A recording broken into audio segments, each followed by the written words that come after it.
तो कैसे हो होमीज, तुम सबका स्वागत है एक और नई वीडियो के अंदर, जिसके अंदर हम आज बात करने जा रहे हैं हमारे वोटर हाशिरा ग्यू तोमियोका के बारे में। So this whole video is about Giyu Tomioka और this video is divided into 5 section. नीचे टाइमलाइन दे रखी होगी, चाहो तो स्किप कर सकते हो।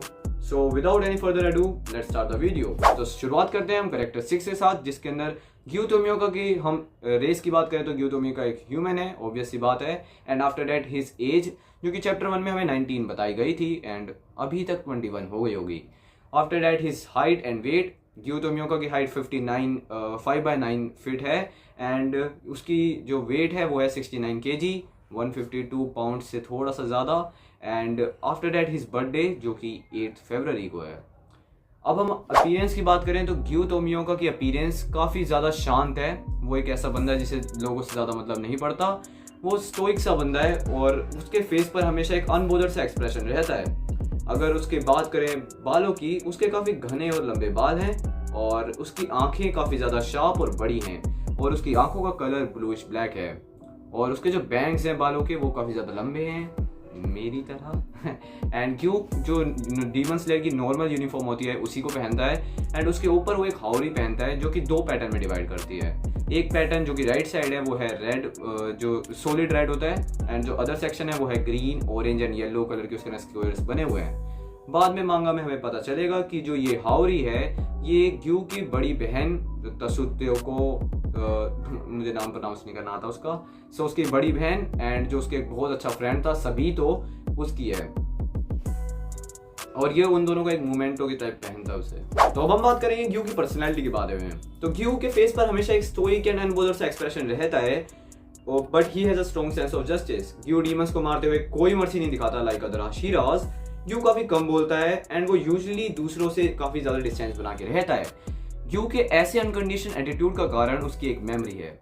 तो ये बात है उस जमाने की जिसके लिए ग्यू ने जब फाइनल सेक्शन के अंदर पार्टिसिपेट करा था, सो ही हैड अ फ्रेंड जो कि ग्यू एंड अदर पार्टिसिपेंट्स को बचाते बचाते मर जाता है। डेड गाय सभी तो killed a lot of demon, but वहीं पर ग्यू ने एक भी डीमन को नहीं मारा and he still got passed in the exam and became a Hashira.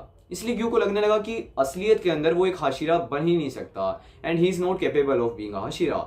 और वो चाहता था कि जो सभी तो है वो एक हाशिरा बने, बट ऐसा नहीं हो सका। इस सबसे हमें यह भी पता लगता है कि जो ग्यू है उसके स्टोइक एंड अनबोदर्ड एक्सप्रेशन के साथ साथ उसकी एक ऐसी भी साइड है जिसके अंदर वो काफी ज्यादा प्रोटेक्टिव एंड केयरिंग है। तो अगर हम एबिलिटीज की बात करें तो ग्यू तोमियोका एज अ हाशिरा बहुत ज्यादा पावरफुल एंड स्ट्रॉन्ग है। हमने शुरुआत से ये देखा है कि इनोसुके, तांजीरो एंड जेनित्सु और ग्यू तोमियोका की स्ट्रेंथ और स्पीड में कितना ज्यादा डिफरेंस है। ग्यू तोमियोका की मांगा के अंदर विंड हाशिरा से भी फाइट होती है and they both fight equally, जबकि विंड हाशिरा उससे लंबा और भारी है। अगर हम बात करें अब हम जो कुछ हटके कोई ऐसी चीज जो आने वाले डीमन स्लेयर के सीजन के अंदर बहुत ज्यादा इंपॉर्टेंट होगी, तो वो है डीमन स्लेयर मार्क। ग्यू की फाइट मांगा में अकाजा से होती है एंड स्पॉइलर नहीं दूंगा, बट अकाजा के फाइट के साथ उसके जो लेफ्ट चीक है उसके ऊपर उसका डीमन स्लेयर मार्क आ जाता है एंड दैट मार्क की वजह से उसकी जो स्पीड है, एंड्योरेंस है एंड प्रिसाइजेशन है उसके अंदर बहुत ज़्यादा फर्क आ जाता है, जिसकी मदद से वो अकाजा से बहुत ज़्यादा टाइम तक लड़ पाता है। जो जैसे तुम्हें पता ही है कि Akaza one of the fastest demon है, वो उसके साथ कीप अप कर पाता है इसकी वजह से। अगर हम बात करें अब हम इमेंस स्ट्रेंथ की एंड रिफ्लेक्सेस की, तो तुम्हें पता ही है कि एनिमी की वर्ल्ड के अंदर सारे जो कैरेक्टर्स होते हैं उनकी स्पीड, स्ट्रेंथ और स्टेमिना में कितना ज़्यादा फर्क होता है। लाइक वो उस पे भी है, जो उन सब पे है वो उस पे भी है, उसकी भी बहुत स्पीड है, रिफ्लेक्सेस हैं and he is very strong. तो अगर हम फाइटिंग स्टाइल की बात करें तो as a water Hashira Giyu Tomioka use water breathing के अंदर वो 11 फॉर्म का यूज कर सकता है, जिसके अंदर पहले 10 ही फॉर्म हुआ करती थी and the 11th form was created by himself Giyu तोमियोका।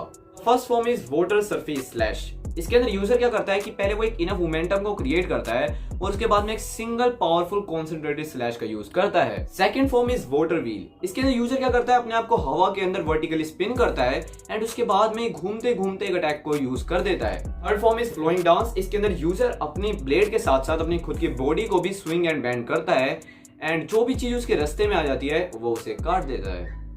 Fourth form is striking tight. इसके अंदर यूजर अपने एक फ्लोइंग फैशन के अंदर अपने ओपोनेंट पर मल्टीपल टाइम्स अटैक करता है। Fifth form is blessed rain after a drought. इसके अंदर क्या करता है यूजर की एक अपनी जो ग्रिप होती है ब्लेड की उसे चेंज करता है एंड आफ्टर दैट वो एक सिंगल अटैक करता है जिससे बहुत थोड़ा या बिल्कुल भी दर्द नहीं होता, और ये अटैक को स्ट्राइक ऑफ काइंडनेस भी कहते हैं। और ये अटैक को तब किया जाता है जब हमारे सामने वाला ओपोनेंट सरेंडर कर ले।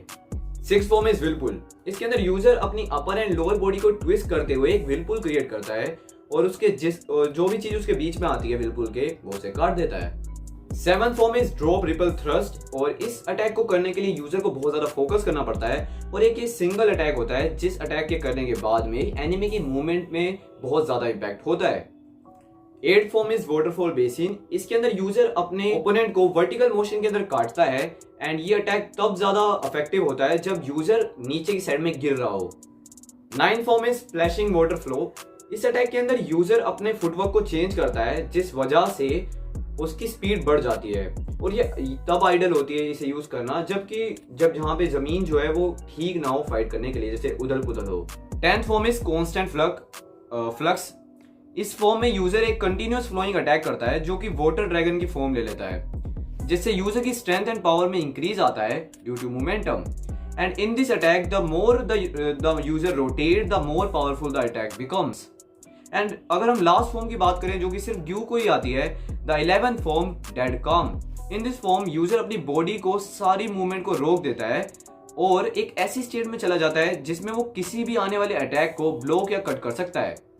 एंड या this is the last form, and इसके बाद में कोई और फॉर्म अभी तक तो नहीं आई है और शायद आगे भी ना आए। पूरी वीडियो को रिकॉर्ड करने के बाद अब मुझे पता लगता है कि इटाची की शक्ल पे कुछ ज़्यादा ही लाइट आ रही थी, और अब मुझे पता नहीं इटाची शायद अमातरस का यूज़ मेरे पे ना कर दे।